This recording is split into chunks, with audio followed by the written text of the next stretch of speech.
Hey, what's up, guys? It's Rosa, man. I'm giving you my first UFC official prediction video of the year 2022, man. Kicking off, man. We've had a 4-week hiatus. Now we got a UFC fight night. Kattar versus Chikadze. And, man, I just can't believe the disrespect that Kattar is getting here, man. Number 5 ranked featherweight in the UFC rankings against the number 8th ranked featherweight in the UFC rankings, Giga Chikadze. And Kattar's, man, he's sitting at a plus 190 underdog right now. It's unbelievable. I mean, I bet the guy at plus 179 before Christmas. And I just kept thinking, man, smart money would, just come in on Kattar, man. And this guy is, he's coming off a loss to Holloway, man. Give the guy a break. He's been out a year. I mean, Giga, he hasn't really proven himself against the top guys yet. Kattar's been in there a little longer. And then the line moved against me. I mean, Kattar's been as high as almost a plus 200 dog. Now, within the last 24 hours, some more money is coming in on Kattar. I think smart money will keep coming in on Kattar here. But, hey, man, nothing will surprise me, man. I mean, there's a lot of guys that are just on the Giga bandwagon at these odds, which is insane. I'm not saying that Giga can't win this fight, but to bet the guy at these odds over, a minus 250, minus 220, I mean, dude, it's ridiculous, man. I don't know what people are thinking. I don't care. I only care what I'm thinking. But, yeah, let's get into this card, man. So this card's seen a lot of changes. But, here we go. TJ Brown against Charles Rosa. It's actually a lightweight fight, not a featherweight fight. But Charles Rosa taking this fight on short notice. TJ Brown originally scheduled to fight Gabriel Benitez. Benitez withdrew. He's got these weight cut issues, man. UFC needs to get rid of the guy. He can't make featherweight. TJ Brown, not really high in the guy, but he's been training the fight. Charles Rosa, man, he was actually asking for the Ila Topuria fight, which to me makes me think very highly of the guy, man. When you want to fight a top-ranked guy like that and they're giving you TJ Brown, I mean, the guy's obviously, it's indicative that he's been training and that he wants to fight. Just signed a new 4-fight contract, man. Guy's a dangerous submission guy, just like Brown. I think he's probably a little more well-rounded than TJ Brown. TJ Brown was getting ready for a fight, but let's look at the odds here. Charles Rosa is a plus 190 dog. I think the value's on fucking Rosa all day, man. So give me Rosa for a pick here. I'm going to take Rosa by decision. Brian Kelleher against Kroom. Kroom hasn't looked good his last fight out. Vince Cascaris. Nice win over Roosevelt Roberts, but I think he drops for marijuana or something in that fight. I'm going to go with Kelleher here, man. I mean, Kelleher was training to fight... I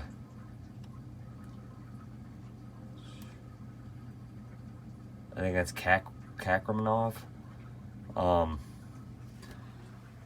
So that fight just got pulled too. But Kelleher, he's fighting up a weight class, and he's got a 10-inch reach disadvantage almost. But I'm still going to roll with Kelleher, man. He's like a 300 favorite. No confidence. I just don't like that reach disadvantage. But, maybe not cutting that additional weight will help Kelleher here too. Ramiz Brahimaj against Court McGee. I think the UFC's been trying to get rid of Court McGee for a while, and the guy's just so durable, man. He just keeps plugging away. Guy's been in the UFC for over 10 years, man. I know the odds are starting to come in more on Brahimaj. I'm on Brahimaj here, man. I think Brahimaj picks up the decision. He's a minus 120. I like the younger guy here. I like the way Brahimaj looked in his last time out against Platnikov. I think that was in August. It was. So give me Brahimaj here. Pickett against Holmes. I was originally leaning Pickett, but I'm going to take the younger guy in Holmes. I'm not high in either of these guys. Holmes making his UFC debut. Pickett, we've already seen this guy. He's not going to amount to much in the higher echelon of the middleweight division. Not saying he's not a good fighter. I'm going to side with Holmes here by decision.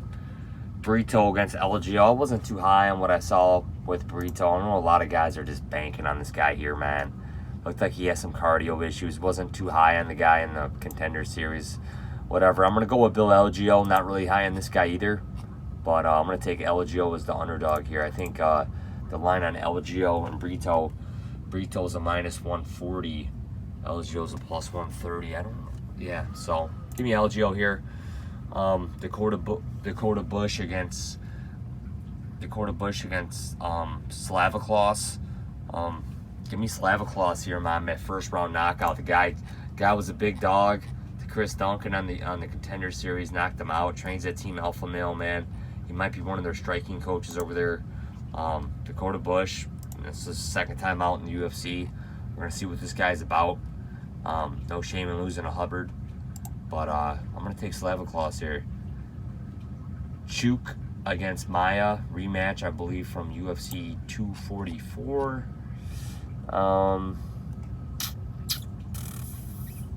Yep. So I mean, they literally fought, 26 months ago, and I'm gonna go with Chook here, man. I mean, she's got a reach advantage. Both these women are two top flyweight contenders that have. These are both two flyweight contenders that have just fought. That have both just fought Valentina recently in the last couple years. I'm gonna side with Chook here, man. Royval against Bontarin. Man, exciting men's flyweight fight. Both these guys made weight too, which is always good to see, especially Bontarin. Bontarin coming off a nice win over Schnell. Royval, Raw Dog, he's coming off 2 losses in a row, but to 2 good guys, man, to Moreno and Pantoja. And he holds a nice win over Kai Kara France. So, big fight for him, man. I mean, these guys are going to be relevant flyweight guys for a while anyhow. Glad Bontarin made the weight. He's an exciting fighter. I'm gonna side with Royval here, man. This is gonna be an exciting, scrambling type of fight. Royval's the favorite, so like I said, there's no value there in my opinion. Value on Bontarin if you see it, but I'm gonna take Royval. Sherman against Kelleher. I was on Kelleher earlier in this fight. Something just doesn't sit well with me, man. He weighed in at like 264 and a half. I guess he weighed in for that for Felipe too.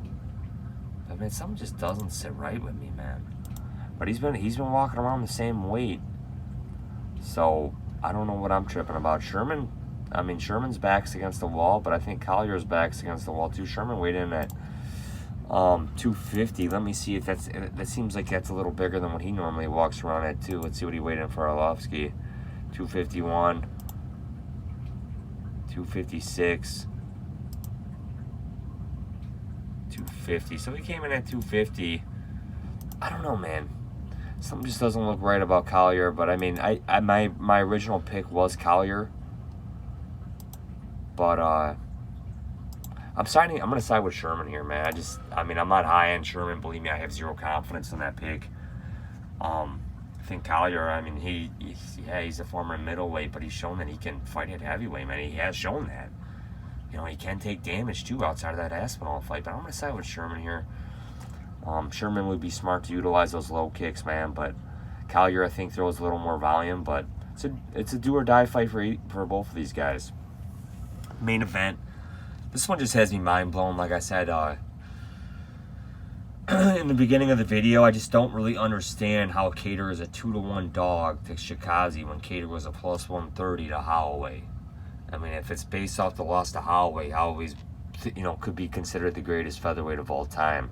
Volkanovski has beat him twice, so that's something. The greatest before Holloway was Aldo. A lot of people are still going to sit on Aldo, but I mean, look at what Aldo's doing at bantamweight now. So, I mean, Aldo's right up there, Holloway's right up there, Volk's right up there, but to get to almost a 200 underdog to Giga Chikadze, Kattar is, I mean, it's mind blowing, man. I don't understand the mindset of betting Giga here, man. It's just unbelievable, man. I'm all over Kattar here, man. I think Kattar comes in with something to prove. I think Kattar's the better overall rounded fighter. I think Giga actually looked more sucked out at the weigh-ins. Something just seems off about Giga as well. Kattar looks, both these guys are huge for featherweight. Kattar looks even bigger. Kattar looks big. Well, both these guys are well-muscled, well-defined athletes.